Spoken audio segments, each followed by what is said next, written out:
veces nosotros vimos que vos estás en varias fundaciones, Sí. ONG, que tienen que ver con la movilidad Sí. en la ciudad y con el peatón. Sí, Y nosotros sentimos, desde nuestro sentido común y de lo que vemos por otros túneles, que el túnel no es precisamente Sí. algo que facilite la movilidad y la circulación del Sí. peatón. Entonces, un poco, bueno, tu opinión con respecto a eso. ok. Claro, Empiezo yo nomás. te quería, sí. concretamente, Sí. a mí me parece interesante decirte, desde tu criterio, ¿qué es un túnel? Porque yo viajé por todo el mundo y Sí. no es algo con lo que te topas en una ciudad, Sí. un túnel. Mira, primera consideración, creo que hay que destacar la importancia del ferrocarril en la ciudad. Buenos Aires es la ciudad de América Latina que tiene la red ferroviaria más extensa, con más de 800 kilómetros de redes suburbanas, y hoy que tiene 15 millones de habitantes, tiene básicamente la misma red que había cuando tenía 2 millones de habitantes. Tiene una red de subte que fue la primera de América Latina en 1913, pero hoy, mientras que Santiago de Chile, San Pablo de México han crecido mucho, la de Buenos Aires quedó bastante estancada. Entonces creo que lo que es importante es poner en valor ese patrimonio que tenemos, porque es vital para la calidad de vida de todos. Y para eso hay una cantidad de decisiones que hay que tomar. Algunas en parte se hicieron, que es mejorar el material rodante, otras que es mejorar las vías, la señalización, electrificar el ferrocarril San Martín, que es una obra indiscutible con financiamiento del BID. Y después hay otras sobre las que podríamos discutir sobre la forma y la oportunidad. Una es la idea de hacer una red expresa regional que permita articular en forma subterránea las principales terminales ferroviarias de Once, Retiro y Constitución. Esa es una idea con la que ya tiene más de 50 años de historia y con la que en principio yo acuerdo, pero habría que ver en qué orden de prioridad frente a otras obras se hace, por un lado. Por otro lado, para unir qué y cómo se articula con una red de subte en expansión. Y por otro lado, digamos, cómo entra dentro de las prioridades presupuestarias en un momento donde es público que tenemos que hacer esfuerzos de austeridad y que hay que también ver otras prioridades en el resto del país y en la propia área metropolitana de Buenos Aires. Hoy, tal como está presentado, es una obra en las primeras 2 etapas de 4.700 millones de dólares, a financiar por el mecanismo de PPP, está siendo tratado, y la verdad que hemos estudiado en profundidad la evaluación costo-beneficio que se hizo y nos deja serias dudas. Por un lado, es un estudio que solamente considera una parte de los costos y lo mide contra el conjunto de los beneficios, con lo cual no está midiendo bien. Por otro lado, tiene una tasa interna de retorno económica, no porque no hay financiera, del 23%, que es muy alta y muy difícil de verificar. Estima que van a ahorrar en promedio 18 minutos por viaje los pasajeros, cosa que también es difícil de demostrar. Después podríamos entrar en las razones. Y a mi juicio sobreestima la cantidad de vehículos que pasarían al ferrocarril, sobre todo cuando se hacen otras obras que inducen señales contradictorias en todo esto. A esto habría que sumarle otros gastos, como los 3.000 millones de dólares del soterramiento del Sarmiento, que es otro tema de discusión, y los cambios del sistema eléctrico de los ferrocarriles Mitre y Sarmiento si se hiciera el proyecto tal como fue presentado. O sea, realmente estamos incurriendo en una deuda muy alta con un mecanismo de financiamiento como el PPP, que es lo mismo que si a pagar con fondos públicos, pero a una tasa de interés todavía mayor que si fuera el propio Estado quien se endeudara. El PPP significa que... Obras de financiamiento público-privado. Sí, exactamente. El crédito lo toma la empresa privada, pero lo garantiza el Estado. No solamente lo garantiza, sino que en otras obras viales sí lo garantiza. En el caso, como estaba propuesto, de la red expresa regional, lo paga íntegramente el Estado. Ellos consiguen, en todo caso, el adelanto del dinero a nivel internacional, pero todos los pagos quedan a cargo del Estado. Y eso además abre, en el mundo ha habido muchas experiencias, y si bien en algún lado han sido medianamente positivas en el avance de la infraestructura, en los resultados y en el costo financiero final han sido costosas. De hecho, digamos, lo que tiene que quedar claro es que se trata de deuda pública. Podemos tener deuda pública tomándola directamente desde el Estado, si podemos acceder a los mercados, a un costo menor, o la podemos tomar a través del privado que resulte contratista, pero es deuda pública y creo que los niveles de endeudamiento que tenemos hoy son muy altos. El gobierno está haciendo un esfuerzo de austeridad y para controlar el gasto público, y creo que si queremos ser consistentes con eso, toda esta cuestión, cómo está planteada la red de defensa regional, debería ser revisada. Porque además, ¿qué sucediese si el privado que hace la obra la hace mal, la abandona, no cumple? Se tiene que hacer cargo el Estado de la deuda y de la obra, de las dos cosas. Exacto, lo que ha pasado en Londres, que es un centro financiero internacional de primer nivel. Ellos habían dado la concesión de la expansión de la red de subterráneos, el underground, a un sistema de PPP, y cuando vino la crisis del 2008-2009 no pudieron conseguir los fondos que se habían comprometido a conseguir. Por lo menos ellos tenían un árbitro de la PPP muy serio, y en el 2010 le sacaron la tarjeta roja y le dijeron no consiguieron dinero, se van.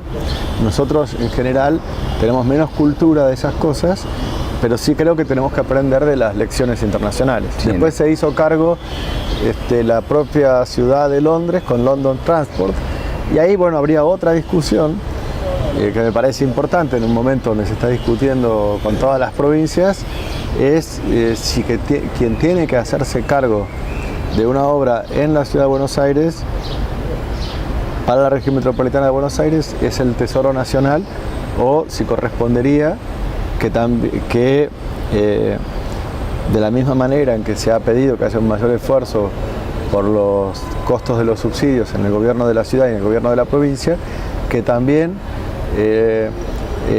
se repartieran los costos de otra manera y que se planteara una discusión. Claro, si esto lo paga, si todas las provincias tienen que pagar esto también. Claro, digamos, ¿cómo ponemos el principio de equidad federal en esta discusión? Yo soy de la ciudad de Buenos Aires y por supuesto quiero lo que beneficia a la ciudad, pero creo que hay que mantenerlo dentro de un criterio justo para todo el país. Y además, es como que nosotros estamos viendo lo que van a hacer en Ciudad de Buenos Aires, en la línea San Martín, en la zona Villa del Parque Devoto. Sí. Y mi pregunta es siempre, supongamos que hacen este proyecto que nosotros no creemos que es el más conveniente. ¿Cómo sigue después de General Paz? Sí. Peña, el resto de las barreras, ¿cómo las van a sacar? No están planteando algo que sea coherente para todo el ferrocarril. Yo creo que es inevitable que haya un abordaje metropolitano para esto, para el ferrocarril y para el transporte metropolitano en general. La parte me parece positivo, en algún momento había quienes querían sacar el ferrocarril de la ciudad, y en todo caso había un plan, hacer autopistas, o había un plan Cóndor, otro plan Cóndor, para la expansión de la red de subte, que ponía más de 100 kilómetros porque sustituía al ferrocarril. Yo creo que es bueno que se quiera respetar y priorizar al ferrocarril. Ahora, me parece que la forma de hacerlo es con un plan de obras completo, donde uno pueda ir viendo las prioridades a lo largo del tiempo y empezando por los puntos más conflictivos. Y creo que además a través de los organismos que están más capacitados para hacer ese tipo de obras. No creo que le hagan un favor al gobierno poniendo a cargo de las obras ferroviarias a una empresa de autopistas como AUSA. No sabe de ferrocarril, en todo caso sabe de autopista. Y además, al tener estatuto de sociedad anónima, todos los esfuerzos que se hacen para tener un mejor control de la obra pública se desnaturalizan porque actúa como si fuera una sociedad anónima. Me parece que, ordenando un poco las cuestiones, habría que tener las prioridades claramente establecidas a nivel metropolitano y tener un sistema de ejecución a través de quienes son más competentes para entender en la materia ferroviaria, que claramente no es una empresa de autopistas. AUSA, ¿cómo funciona? Se aprueba un proyecto en la legislatura, que van a hacer tal obra, en este caso los 14 túneles. De ahí no tendría que salir la licitación ya para una empresa que las haga. ¿Por qué va a AUSA? Bueno, es que muchas veces en realidad AUSA en un momento tenía una concesión para la administración y la explotación de la red de autopistas. Entonces, cobraba los peajes, hacía el mantenimiento, la iluminación, por eso, digamos, se quedaba una parte de lo que recaudaba por peaje y el resto, que en ese momento era un 70%, lo pagaba como canon al gobierno de la ciudad, y eso entraba al presupuesto general de la ciudad y ahí podían decidir si querían expandir el subte, hacer escuelas o hacer túneles. Con ese excedente. O hacer túneles, claro. Con el principio de unidad del presupuesto, que es lo que todas las normas dicen. Claro. En el año 2004, primero por 5 años, lo transformaron en concesión de obra pública y dijeron, en vez de que AUSA pague el canon, le paga en obras.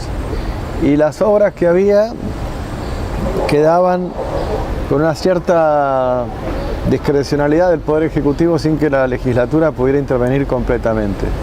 En el año 2009 la concesión de 5 años se expandió a 20, todavía faltan 10, pero ahora acaban de aprobar en primera lectura un proyecto para extenderla con facultades extraordinarias por 20 años más.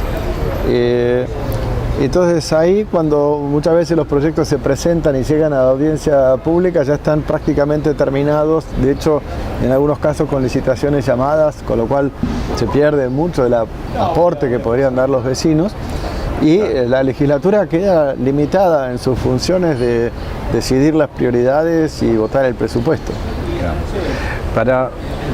Antes de llegar a nuestro punto final, que son las obras en Villa del Parque y Devoto, para tener un concepto global, yo leí el proyecto del gobierno de la RER, donde dice que se inspira en Madrid en el plan de cercanías, en la RER de París, que es mucho más antigua, y en la BANF de Berlín.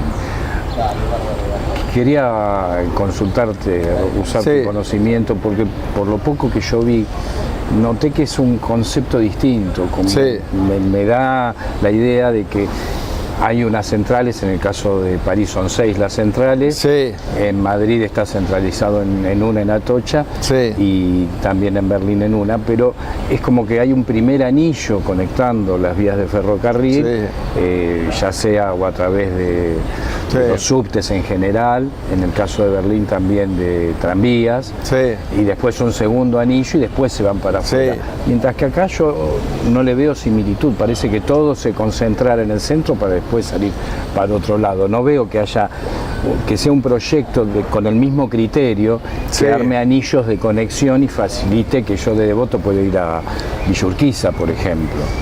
No sé si estoy equivocado o no, por eso me gustaría saber tu opinión al respecto. Son distintos. Yo creo que hay que aprender de esos antecedentes, son valiosos. De hecho, el de París estaba presente cuando se hizo el esquema director para el área metropolitana en el año 69, y después el esquema preliminar del transporte para el área metropolitana, el estudio preliminar del transporte para el área metropolitana en 1972-73. La gran diferencia es que en París está articulado claramente con una red de subte o de metro, como lo llaman ellos, en expansión, ¿no? Son 14 líneas de metro que se cruzan con la red expresa regional en distintos puntos. Entonces, lo que han hecho fue descentralizar las terminales, ¿no? Todo el caos que se arma en Retiro y Constitución y 11, porque todo el mundo se tiene que bajar del tren y combinar con otra cosa. En el caso, digamos, de que fuera una red expresa regional con una subte en expansión, uno lo podría descentralizar en distintos puntos. Una observación que se le ha hecho al proyecto tal como está propuesto por las autoridades de transporte actuales, es que en lugar de desconcentrar, como es el espíritu de los antecedentes, concentran todavía más en una terminal en Obelisco, ¿no? La estación central. Me parece que esa es una lección que si uno estudia en profundidad los antecedentes puede ver. En el caso de Berlín estaban conectados, lo que agregaron ahora fue la estación central que no tenían, pero ya es un sistema que... Es un suplemento a lo que es un suplemento a un sistema que es bastante descentralizado. En el caso de Londres están haciendo el Crossrail, que también es una obra bastante cara, pero que se articula con el metro. Pero una cosa que si uno estudia ese proyecto en profundidad, ellos dicen, dado que la obra beneficia a Londres, la discusión con el Tesoro Nacional y la autoridad local es distinta, ¿no? Ellos también toman una parte mayor de la obra por su propia cuenta, ¿no? Que me parece que es algo que se puede aprender y además que hay un sistema de financiamiento del transporte en Londres que en lugar de que tengamos como ellos tienen una tasa a la congestión. Cualquiera que entra al macrocentro de Londres tiene que pagar una tarifa bastante cara que va a financiar el transporte público. Nosotros tenemos un sistema donde se paga el peaje por la entrada en autopista, pero como hablábamos recién del sistema actual de la concesión, en lugar de que eso vaya masivamente al transporte público, va solo una pequeña parte y la parte más grande queda en manos de la empresa de autopistas, que después tiene un mecanismo de decisión que, si bien en teoría debe responder a mandatos del Ejecutivo con algún control legislativo, en la práctica ha resultado muy difícil que se pueda controlar el destino de los fondos. Sí, y tampoco la opinión de los vecinos y eso.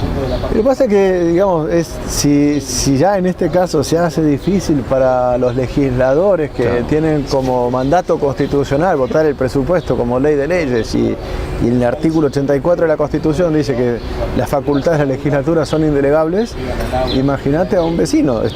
Por más que la ciudad tiene una constitución que garantiza la democracia participativa, creo que se hace difícil y creo que beneficiaría al propio gobierno que este mecanismo de gestión a través de AUSA se revise por uno que tenga una empresa de transporte público integrada, donde la parte de autopistas esté más subordinada a lo que se quiere priorizar.